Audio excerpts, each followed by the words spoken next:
Jesus Christ, that lighting is horrible. There we go. Okay, so my buddy not just left. We actually hung out today, and he gave me a copy of Pokémon Ruby because he needed a battery replaced because the internal clock is not working, and he thought it would be fun if I did a video on it. And because I saw one for $90 fucking today, I thought this might be fun, in case you wanted to, I don't know, buy another copy instead of, or replace the battery instead of buying another copy. So, I got the spare battery that we're going to replace, and basically I'm just going to show you how to do it.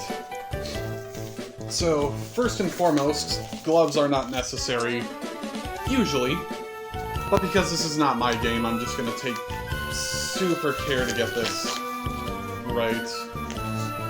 Because your natural oils are kind of corrosive, or they're just acidic, so it could be corrosive. What I need is a tri-wing screwdriver bit. Here we go.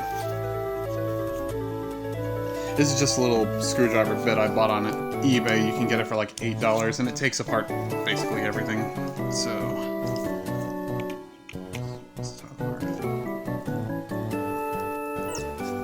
oh, it's actually in there pretty tight. That's kind of cool.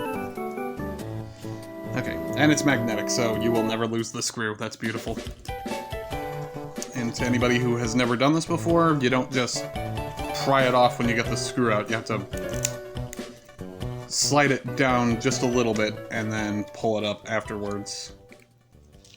Because these little plastic bits here are on a track here, and that's what keeps the whole thing in place. And yeah, it was a great thing that I brought those with me because this needs to be cleaned. And then it'll just fall right out. So, there's your game, and before I do anything else, I'm going to clean the absolute hell out of this because it needs it.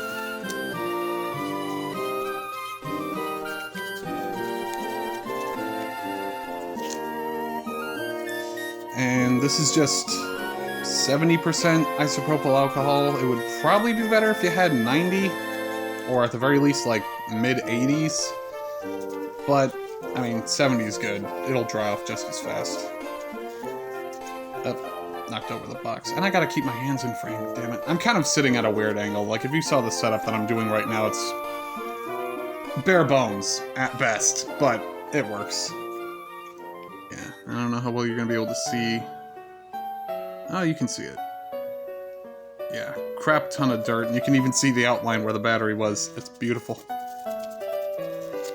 Alright, so I'm just gonna wipe that part down. I'm trying to do it in the light so that I can actually see what I'm doing.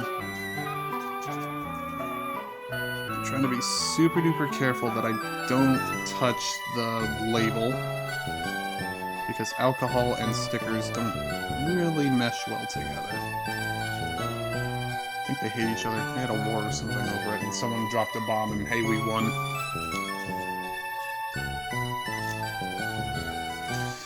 And there it is. All nice and clean. So we'll just sit these off to the side, wait for that to evaporate. Okay, so first thing you're going to want to do, for obvious reasons, is to take the original battery out. Let's see if I can't zoom in on this so you can actually see what the hell I'm doing. Oh, kickstand went out. Okay, there we go. So, 2 solder points here and here. All you gotta do is take those out. So, if I can find the tweezers, here we go. Also, bear in mind, I've had the soldering iron on high, just charging, since before I even turned the camera on. You need it nice and hot in order to do this. So you just take this and you just touch it to the solder and wait for it to melt, and it should slide up. Yeah, there we go. Give it a few seconds, do it on the other side.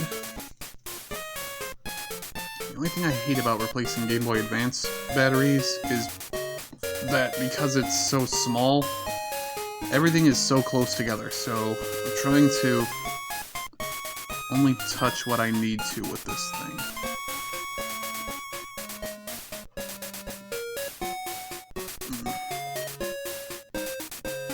this one is slightly harder to get off. Oh, there it goes. And there you go. That's basically it. Wipe this off.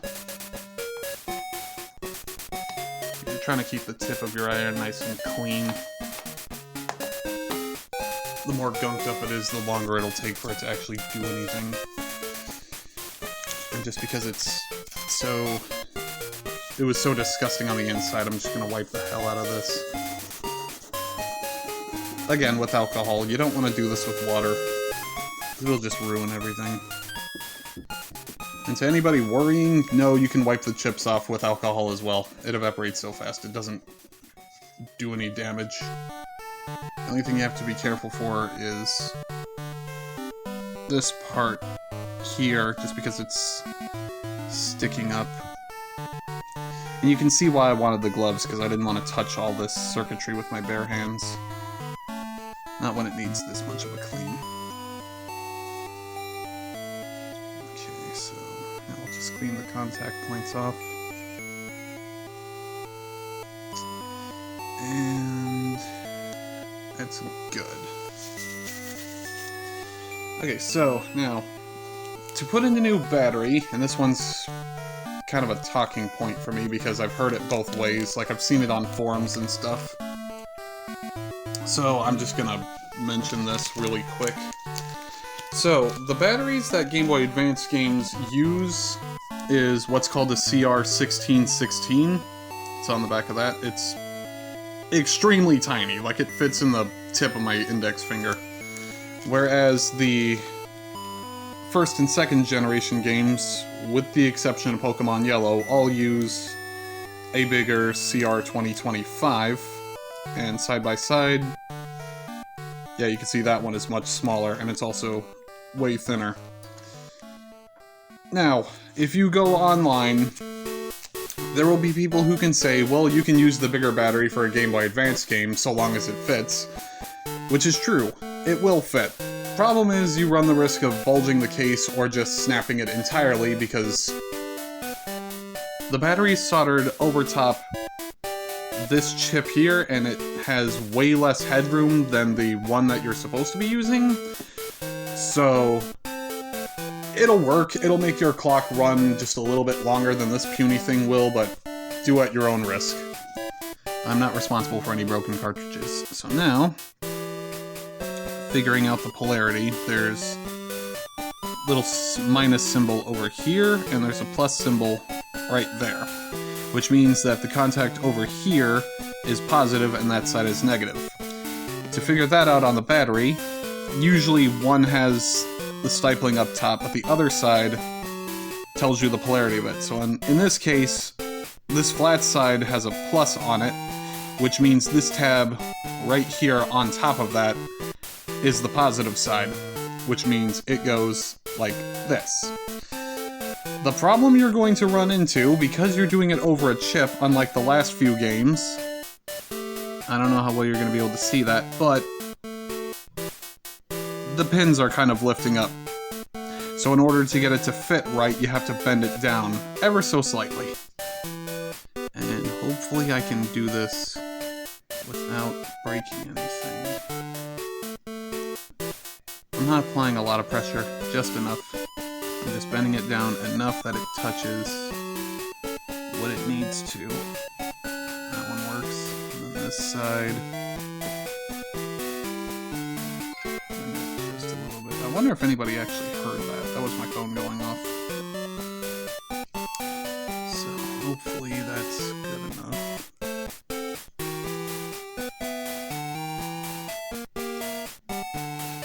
And it looks like we're good. Okay. So, first thing I'm going to do,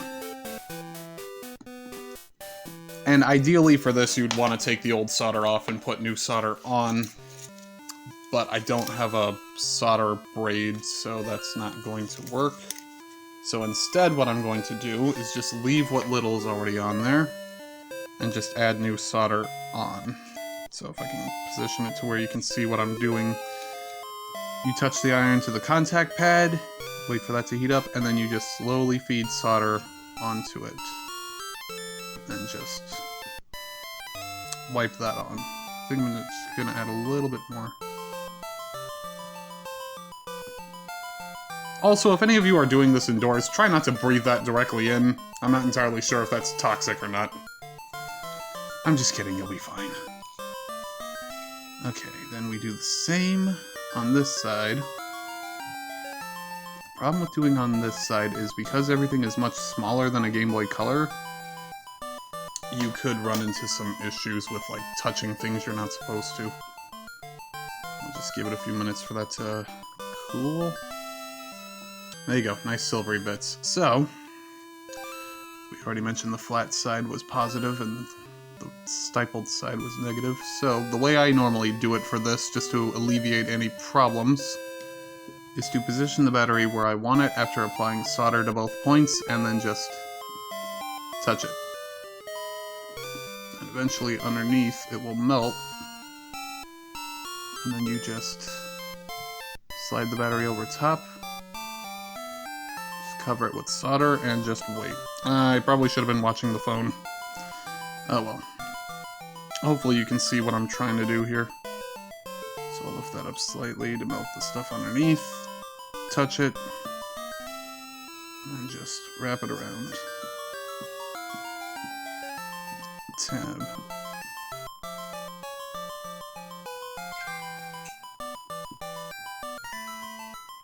And on that side, I think I'm going to add just a little bit more.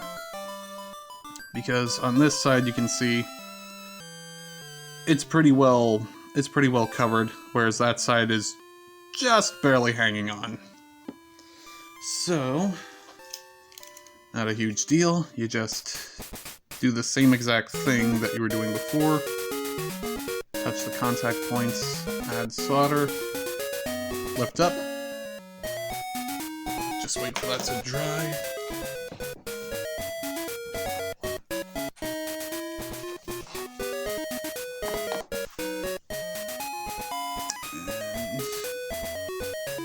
And there we go. Now you can see that dirty bit just kind of sitting there. Not a huge deal. Actually, I think I'm going to flatten that side out just a little bit more. Because I don't want anything sticking up and ruining the case of a $90 fucking game. I swear an awful lot. This is not going to be family friendly. What do I care? I'm not even monetizing my channel anyway. So, that being done, you take another pad of alcohol, and you just wipe down the points where the solder was.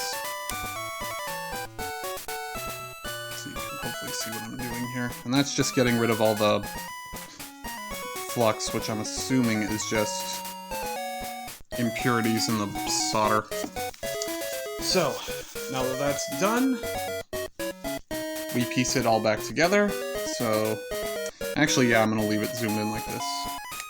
Which is just a matter of placing it back over the plastic bits. Which, as you can see, are here. So, oh wait, that's the case. What the hell am I doing? That side. Flat side. Flat side has these bits.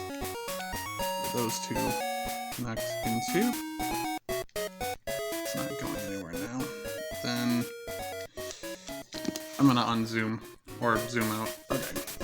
So once again, find out where everything lines up and slide it forward.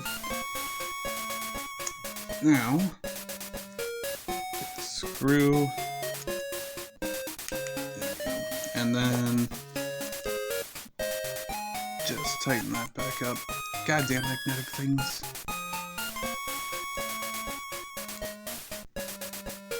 Nice and tight. And I probably should have done this at the start so you can actually see what the heck I was doing this for. But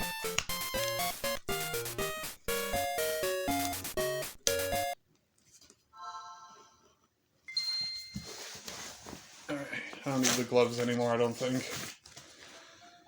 So when the game boots up, Ruby version.